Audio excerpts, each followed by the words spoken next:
Hello friends, good morning. നമ്മളെ relative സീരിയലിലേക്ക് എല്ലാവർക്കും സ്വാഗതം. അങ്ങനെ നമ്മുടെ നിധി അമ്പിനും വില്ലിനും എടുക്കുന്നില്ല കേട്ടോ. ആ കൗൺസിലർ ആണെങ്കിൽ ഒരുപാട് പറഞ്ഞു ഇവരോട് ഒരുമിച്ച് ജീവിക്കുന്നതിനെ പറ്റി. പക്ഷേ നിധിക്ക് അതൊന്നും താല്പര്യമില്ലാന്ന് നിധി തറപ്പിച്ച് പറയുകയും ചെയ്തു. അങ്ങനെ ഇവർ തമ്മിൽ സംസാരിച്ചുകൊണ്ടിരിക്കുന്ന ഈ ഒരു സാഹചര്യത്തിൽ ശരി അങ്ങനെ ആയിക്കോട്ടെ, അങ്ങനെയെങ്കിൽ അങ്ങനെ നിങ്ങൾ എന്താണെന്ന് വെച്ചാൽ ചെയ്തോളാൻ പറഞ്ഞാൽ മേഡം വരെ പറഞ്ഞു വിട്ടു. പുറത്തിറങ്ങി കഴിഞ്ഞപ്പോൾ നിധി സുധീഷിനെ കുറ്റം പറയാം, ലവ് മാരേജ് ആണെന്ന് പറഞ്ഞത് എന്തിനാണെന്ന് ചോദിച്ചപ്പോൾ ഇതപ്പോൾ അതായ കുറ്റമെന്ന് ചോദിച്ചു സുധീഷ്. ഞാനതല്ലാതെ പിന്നെ എന്താ പറയേണ്ടിയിരുന്നത്, അറേഞ്ച്ഡ് മാരേജ് ആണെന്ന് പറയാൻ പറ്റുമോ എന്ന് സുധീഷ് നിധിയോട് ചോദിക്കും. അപ്പോൾ നിധി ഇങ്ങനെ നിൽക്കും കേട്ടോ. പിന്നെ വേറൊരു കല്യാണത്തിൽ നിന്ന് രക്ഷപ്പെടുത്താൻ നടത്തിയ കള്ളക്കല്യാണമാണിതെന്ന് പറയാൻ പറ്റുമോ എന്ന് സുധീഷ് ചോദിച്ചു. ആ സമയത്ത് കൂടെ നിന്ന പോലീസുകാരടക്കം എല്ലാവരും പ്രതികളാവും. എന്തിന്? മാനനഷ്ടത്തിനെ ആ ഓസ്ട്രേലിയൻ കങ്കാരു നമുക്കതിരെ കേസ് വരെ കൊടുക്കത്തില്ലേ എന്നൊക്കെ ചോദിക്കുക. ഇതൊക്കെ കേട്ടപ്പോൾ അന്തം വിട്ട് നിൽക്കുക നിധി. തൻ്റെ അച്ഛനോട് അതൊക്കെ പ്രോത്സാഹിപ്പിക്കുകയും ചെയ്യും. അതിനേക്കാളും നല്ലത് പ്രേമവിവാഹമാണെന്ന് ഉറപ്പിച്ച് പറയുന്നല്ലേ എന്നും സുധീഷ് ചോദിക്കണം. ഒരിക്കലും പ്രേമിച്ചതെന്നും എന്ന് പറഞ്ഞതുകൊണ്ട് ഡിവോഴ്സൊന്നും കിട്ടാതിരിക്കത്തില്ലല്ലോ. അപ്പം അത് ശരിയാ, ഞാൻ അത്രയ്ക്ക് ആലോചിച്ചില്ല എന്ന് നിധി എന്നും പറഞ്ഞുകൊണ്ട് സുധീഷ് ഇങ്ങനെ നിൽക്കാം. അപ്പം വിചാരിച്ചതുപോലെയല്ല, ചില സമയത്തൊക്കെ ബുദ്ധി ഉണ്ടല്ലേ എന്ന് നിധി ചോദിക്കുവാണ്. നല്ല കാഞ്ഞ ബുദ്ധിയുള്ളത് കൊണ്ടാണ് നീ ഇപ്പം എൻ്റെ കൂടെ ഉള്ളത്, ഇനിയും അത് അങ്ങനെ തന്നെ ആയിരിക്കുകയും ചെയ്യുമെന്ന് സുധീഷ് മനസ്സിൽ പറയുന്നു. അപ്പോൾ നമുക്ക് എന്തെങ്കിലും കഴിക്കാമല്ലോ വാ എന്നും പറഞ്ഞ് നിധിയും കൂട്ടിക്കൊണ്ട് സുധീഷ് പോണു. അങ്ങനെ അവർ ഒരു സ്ഥലത്ത് കയറി കഴിക്കാനിരിക്കുക. അപ്പോൾ നിധി ജ്യൂസൊക്കെ കുടിക്കും. അപ്പോൾ ഡിവോഴ്സ് കിട്ടിക്കഴിഞ്ഞാൽ ഞാൻ സുധീഷിനൊരു ഉഗ്രം പാർട്ടി തരുന്നുണ്ട് എന്ന് നിധി സുധീഷിനോട് പറയും. ഇത് കേട്ടപ്പോൾ സുധീഷ് ഞെട്ടി. ഇത് എന്നാ പറ്റിയെന്ന് ചോദിച്ചു. കഴുത്തൊക്കെ വിക്കിപ്പോയി സുധീഷിന്. അപ്പോൾ വിക്കി കഴിഞ്ഞപ്പോൾ എന്ത് പറ്റിയെന്ന് ചോദിച്ചു. ഒന്നുമില്ല എന്ന് പറഞ്ഞു. പിന്നെ ഒരു സ്റ്റാർ ഹോട്ടലിൽ ഉഗ്രനൊരു ഡിന്നർ എന്താ എന്ന് നിധി. അപ്പോൾ എന്തിനാണെന്ന് ചോദിച്ചു.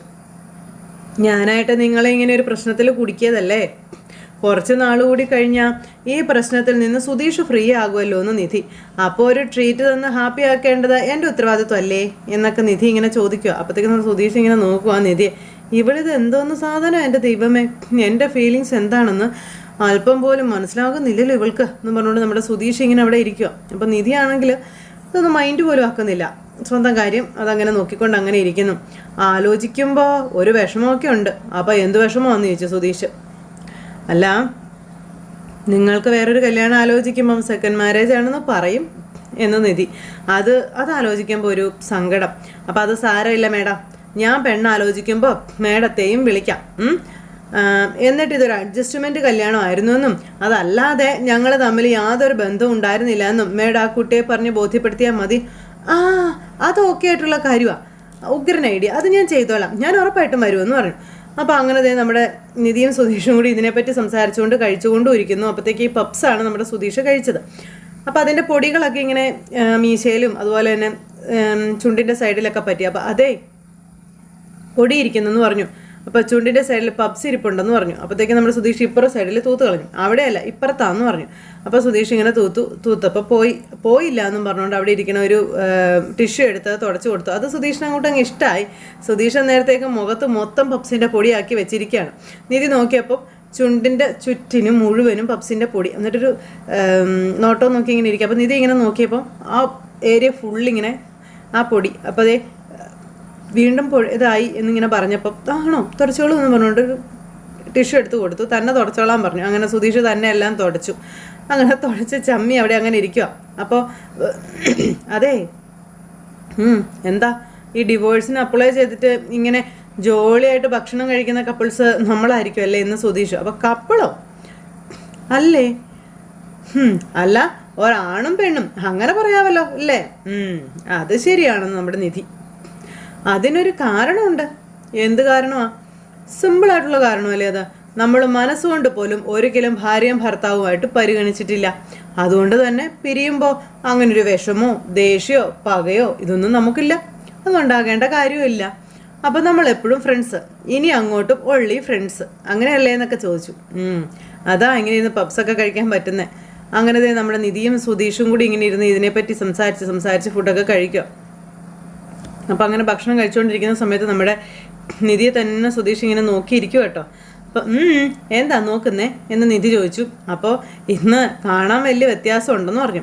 അപ്പോൾ എന്ത് വ്യത്യാസം ഉള്ളതെന്ന് നിധി ചോദിച്ചപ്പോൾ കാണാൻ നല്ല ഭംഗിയുണ്ട് എന്ന് സുധീഷ് നിധിയോട് പറഞ്ഞപ്പോൾ നിധി അയ്യോ എന്നും ഭംഗിയുണ്ട്, പക്ഷേ ഇന്ന് കാണാൻ ഒരു പ്രത്യേക ഭംഗി, കുറച്ച് കൂടുതൽ ഭംഗിയുണ്ട്. അപ്പോൾ ആണോ, താങ്ക്സ് എന്നും പറഞ്ഞ് നമ്മുടെ നിധി ഇരിക്കുമോ. ചിലപ്പോൾ മനസ്സിൽ നിന്ന് ഒരു വലിയ ടെൻഷൻ ഇറക്കി വെച്ചല്ലോ എന്നുള്ളൊരു സന്തോഷം ഉണ്ടല്ലോ, അതിൻ്റെ ഭംഗിയായിരിക്കും എന്ന് പറയാം. അങ്ങനെ അതൊക്കെ പറഞ്ഞ് നിധി ഇരിക്കുന്നു. സുധീഷിനാണെങ്കിൽ ഭയങ്കര സങ്കടവും. അപ്പോൾ സുധീഷ് ഇങ്ങനെ സങ്കടപ്പെട്ട് ഇങ്ങനെ ഇരിക്കുമ്പം ഇനി എത്ര തവണ ഈ കൗൺസിലിംഗ് ഉണ്ടാവോ എന്ന് സുധീഷിനോട് നിധി ചോദിക്കുന്നു. ഡിവോഴ്സ് ചെയ്യിപ്പിക്കാതിരിക്കുക എന്നതാണ് അവരുടെ മോട്ടോ എന്ന് തോന്നുന്നു എന്ന് പറയുമ്പം എന്നോട് ഒറ്റയ്ക്ക് സംസാരിച്ചപ്പോഴും അത് അങ്ങനെ തന്നെയായിരുന്നു. അപ്പോൾ കുറേ കേട്ടപ്പോഴേ ഡിവോഴ്സ് വേണ്ടാന്ന് വെച്ചാൽ ഇയാളുടെ കൂടെ അങ്ങ് ജീവിച്ച് തുടങ്ങിയാലോ എന്ന് പോലും വരെ എനിക്ക് തോന്നിപ്പോയി. അപ്പം നിധി അയ്യടാ തമാശയ്ക്കാണെങ്കിൽ പോലും അങ്ങനെ ഒരു തോന്നലിൻ്റെ ഒന്നും ആവശ്യമില്ല. നമ്മൾ രണ്ടാളും രണ്ട് ധ്രുവങ്ങളിലുള്ളവരാ, ഒരിക്കലും സെറ്റാവില്ല എന്ന് നിധി സുധീഷിനോട് പറഞ്ഞു. അങ്ങനെയൊന്നും ആലോചിക്കാൻ പോലും പാടില്ല എന്നും പറഞ്ഞു. ഓ എന്ത് പറഞ്ഞാലും എൻ്റെ പൊന്നെ ഒലക്ക കൊണ്ട് തലക്കടിക്കുന്ന പോലത്തെ മറുപടിയുണ്ട്, അലവില്ലാത്ത ദുഷ്ട എന്നും പറഞ്ഞു നമ്മുടെ സുധീഷ്. ഇങ്ങനെ ആ പപ്സെല്ലാം ഞെരുക്കിക്കൊണ്ട് അങ്ങനെ ഇരിക്കുക. എന്താ സുധീഷ് ആലോചിക്കുന്നത്? അല്ല കഴിച്ചു കഴിഞ്ഞ് നമുക്കങ്ങ് പോയാലോ എന്ന് ആലോചിക്കായിരുന്നു എന്ന് പറഞ്ഞപ്പം പോകാലോ വാ പോകാമെന്ന് പറഞ്ഞു. നിധി എഴുന്നേറ്റു. അങ്ങനെ അവർ കഴിക്കലും കഴിഞ്ഞ് ഇറങ്ങി. ഇത് കഴിഞ്ഞതിന് ശേഷം പിന്നെ കാണിക്കുന്ന ഹരീഷ് ഇങ്ങനെ ആകെ മൂഡൗട്ടായിട്ട് ഇരിക്കുവാണ് അവിടെ വർക്ക്ഷോപ്പിൽ. എടാ ചന്തു എന്താടാ നമ്മുടെ സാറ് കയ്യിൽ നിന്ന് പോയെന്ന് തോന്നുന്നല്ലോടാ. അപ്പോൾ എനിക്ക് ആ സംശയം ഇല്ലാതില്ല എന്നും പറഞ്ഞുകൊണ്ട് കൂടെയുള്ള ചന്തുവും പറയണം. അന്ന് നമ്മൾ ചായ കുടിക്കാൻ പോയ നേരം ഇവിടെ എന്തോ കാര്യമായി സംഭവിച്ചിട്ടുണ്ട്, ആശാൻ്റെ പ്രേമത്തിൻ്റെ പ്ലഗ് അടിച്ച് പോയെന്നാണ് തോന്നുന്നത് കേട്ടോ എന്നൊക്കെ പറഞ്ഞ് ഇവരിങ്ങനെ ഹരീഷിനെ കുറിച്ച് ഓരോന്ന് പറയാം. അതിനുശേഷം ഒരു ഉഷാറില്ല, വെറുതെ ഇരുന്ന ബൈക്കിൻ്റെ ബാൽ ട്യൂബ് ഊരി വിടുക, പെട്രോൾ ടാങ്കിൽ ഓയിൽ ഒഴിക്കുക, ക്ലച്ച് ശരിയാക്കാൻ വരുന്ന വണ്ടിയുടെ ബ്രേക്ക് ഊരി വിടുക, അങ്ങനെ ചെറിയ ചെറിയ കാര്യങ്ങളൊക്കെ. ആളുടെ എഞ്ചിനോട്ട് ഫുള്ള് കംപ്ലീറ്റ് പോയി. അപ്പം ഇതേ മിണ്ടായിരിക്കണം മോണ്ട എന്ന് പറഞ്ഞുകൊണ്ടിരിക്കുമ്പോൾ മണ്ടനെ വെറും പൊട്ടനാക്കല്ലേ എന്ന് പറഞ്ഞു. അപ്പോഴത്തേക്കും നമ്മുടെ ചന്തു അങ്ങനത്തെ നമ്മുടെ ഹരീഷിനെ പറ്റി ഇവർ അങ്ങോട്ടും ഇങ്ങോട്ടും ഓരോന്നും പറഞ്ഞുകൊണ്ടിരിക്കുന്നു. കാമുക ഇട്ടേച്ച് പോയത് അല്ലെങ്കിൽ ആ പ്രശ്നമായതിൻ്റെ ആ ഒരു സൈഡ് എഫക്ട്സ് ആണ് ഇപ്പോൾ അനുഭവിച്ചുകൊണ്ടിരിക്കുന്നത് തുടങ്ങിയ കാര്യങ്ങളെല്ലാം പറഞ്ഞു. അങ്ങനെ സംസാരിച്ച് ഹരീഷിനെ ഒരു തരത്തിൽ ഇവർ ചിരിപ്പിച്ചെടുത്തു.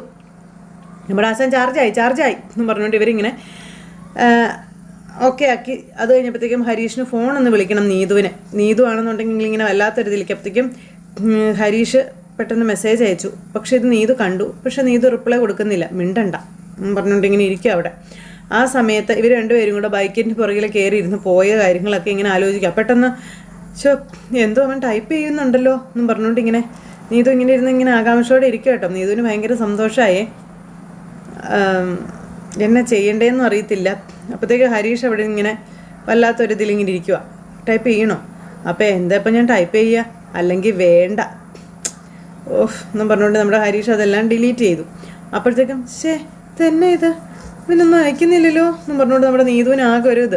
അങ്ങനെ ഫോണും കൈപ്പിടിച്ച് നീതു ആകെ വിഷമിച്ച് ഇങ്ങനെ അവിടെ ഇരിക്കുന്നു. ഇത് കഴിഞ്ഞതിന് ശേഷം പിന്നെ കാണിക്കുന്നത് സുധീഷാണെന്നുണ്ടെങ്കിൽ അന്നത്തെ ആ ഗോപി സാറുണ്ടല്ലോ, ആ പോലീസുകാരൻ ഇവരുടെ കല്യാണം നടത്തി കൊടുക്കാൻ സഹായിച്ച ആ ഒരു സാറിനെ കാണാൻ ചെന്നിരിക്കുക. അപ്പോൾ അദ്ദേഹം സുധീഷിനെ കാണാൻ വന്നു. അപ്പോൾ എന്താ തന്നെ കാണണമെന്ന് പറഞ്ഞതെന്ന് ചോദിച്ചു. അപ്പോൾ സാറിന് കഴിക്കാൻ ചായയും വടയും പറയട്ടെ എന്ന് ചോദിച്ചു. അപ്പോൾ ഈ നേരത്തോ നിനക്ക് എന്നാ പറ്റിയ 6 പൊറോട്ടയും 6 ബീഫ് കറിയും, അതിൽ 3 പൊറോട്ടയും 1 ബീഫ് കറിയും പാഴ്സൽ വൈഫിനാ എന്നിങ്ങനെ പറഞ്ഞപ്പം കുട്ടികൾക്ക് വേണ്ടേ സാറേ, അവർ വീട്ടിലില്ലാത്തത് ഭാഗ്യം എന്ന് പറഞ്ഞാൽ നമ്മുടെ സുധീഷ് ഇങ്ങനെ ഇരിക്കാം. എന്താടോ വീണ്ടും ഡിവോഴ്സ് പ്രശ്നം പൊന്തി വന്നോ എന്ന് ചോദിച്ചപ്പം സാറിന് പെട്ടെന്ന് കാര്യം മനസ്സിലായല്ലോ അല്ലേ, അല്ലാതെ നീ എന്നെ കാണേണ്ട കാര്യമില്ലല്ലോ, പോലീസുകാർക്ക് ഇതൊക്കെ അറിയാനായിട്ടൊരു പ്രത്യേക ഇതുണ്ടടോ എന്നും പറഞ്ഞുകൊണ്ട് ആ സാർ ഇങ്ങനെ സുധീഷിനോട് പറയാം.